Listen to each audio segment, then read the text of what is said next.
It's time for Lindsay's essay of the day. Yay! Brought to you by We Should Write, right? Do you guys remember COVID-19 lockdown? Well, if not, let me remind you that it was this time in our lives when the entire world was told to stay at home from somewhere between 1 week and 1 year and wash their chips in the sink. And we all did it. In April of 2020, exactly 6 years ago, half of the world's population in more than 90 countries was under some form of lockdown, being asked or ordered to stay at home by their governments. Now, this is not a political piece or even my opinions or beliefs on the matter. This is a recollection of my personal experience of lockdown. So take away the sickness, the loss of loved ones and jobs, and the financial hardships that time of life brought forth. We can all agree it brought about terrible times and tragedy for many, and that we are forever grateful to the frontliners that kept the world moving in one way or another. But I am a firm believer in duality, and I think Charles Dickens's line here from Tale of Two Cities applies. It was the best of times, it was the worst of times. I think about that line very often and realize our perspective can literally change our surroundings. So I'm going to talk about my positive memories from COVID lockdown and what it did for my family, my trajectory, and my mental clarity. Prior to 2020, my husband had been traveling the world for work with biologist and wildlife conservationist Jeff Corwin. They were working on a television show that took them to roughly 23 countries a year, which is insane to even conceive of these days post-lockdown. It's also insane because without lockdown, we would have probably continued on that norm of him being away from myself and our daughter for long stretches consistently throughout the year and probably not thought anything of it. I would have perhaps continued to tell the story that that's just the way our family lives, apart. It was some of Seamus's favorite times of his life, obviously, getting to see the world and so much culture while sharing stories of hope and habitat healing on someone else's dime, mind you. We actually had 2 adoptions fall through before adopting our daughter Freya, and Seamus would not have been in the country for either of those had they have worked out. And even when Freya was born, we brought her home from the hospital, and he had to leave 2 days later for Tanzania, as one does. I'm not even entirely convinced that's a real place, and I question weekly whether my husband is in the CIA. So when lockdown entered our world, he was forced off the road and didn't work most of 2020. Now, financially, let's be honest, it blew. But here's the thing I've come to realize about money. It's energy, a made-up concept we decided to make concrete. It's how we perceive it that matters. And you just make it work somehow, because the alternative, not making it work, doesn't work. I had also been forced off the road after our daughter was born so I could take care of her while he still traveled. So Mama didn't have much work in 2020 either.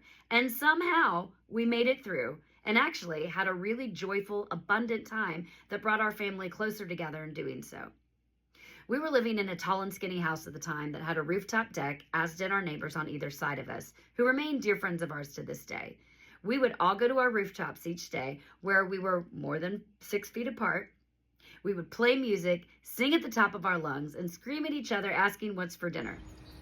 What y'all know about quarantine Turner? Rolling on the river.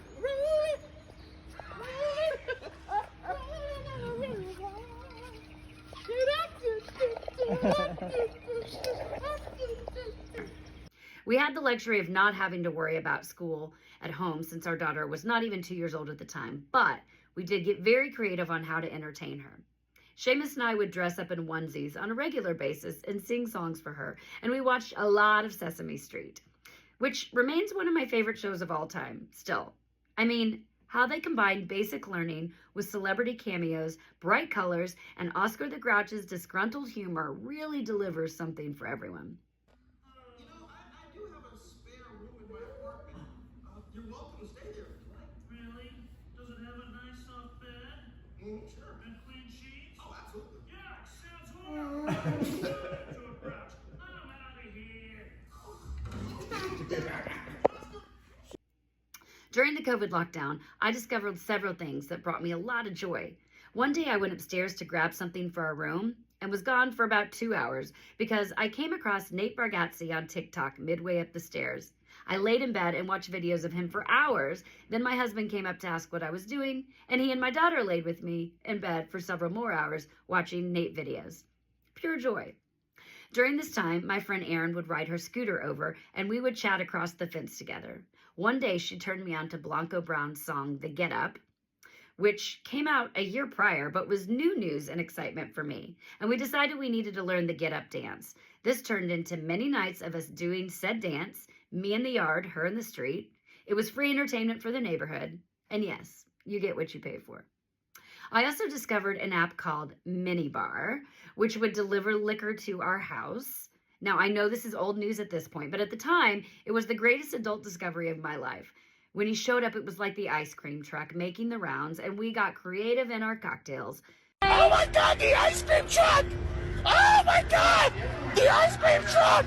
Oh my God!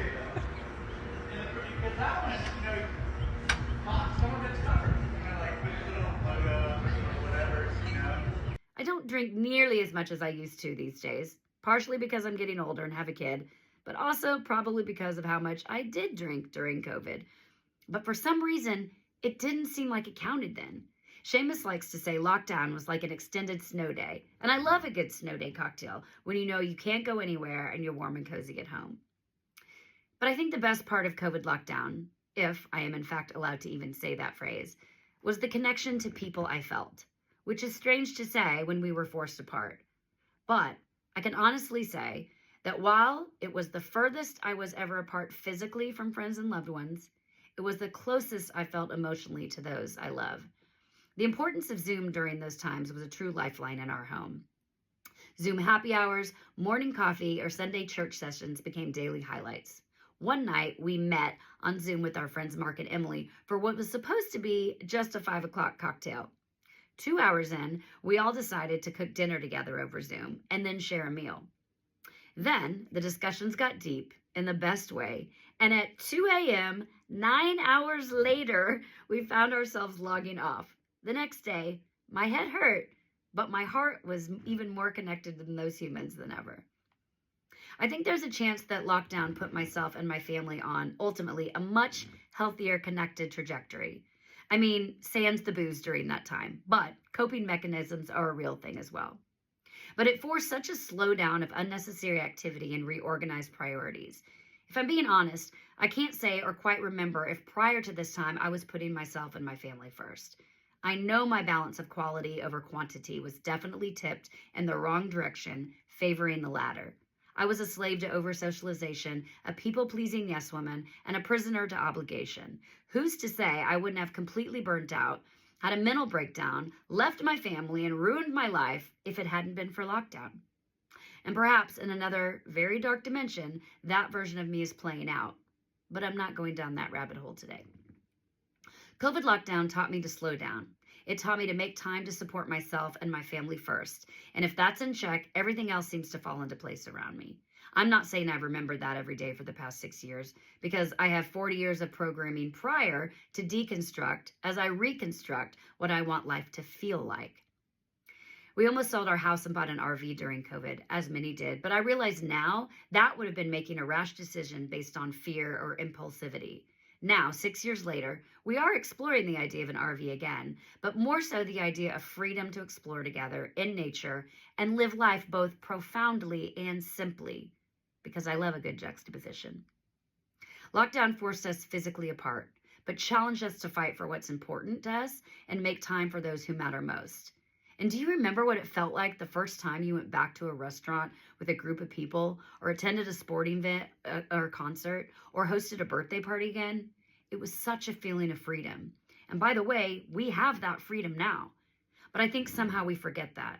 I know I have forgotten that and isolated myself a bit in the past few years, for various reasons.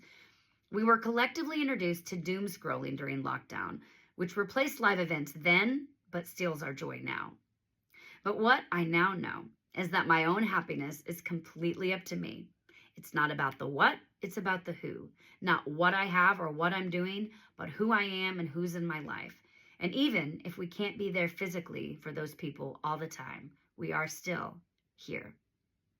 My friend Chris Roberts and I wrote a very simple song over Zoom in 2020.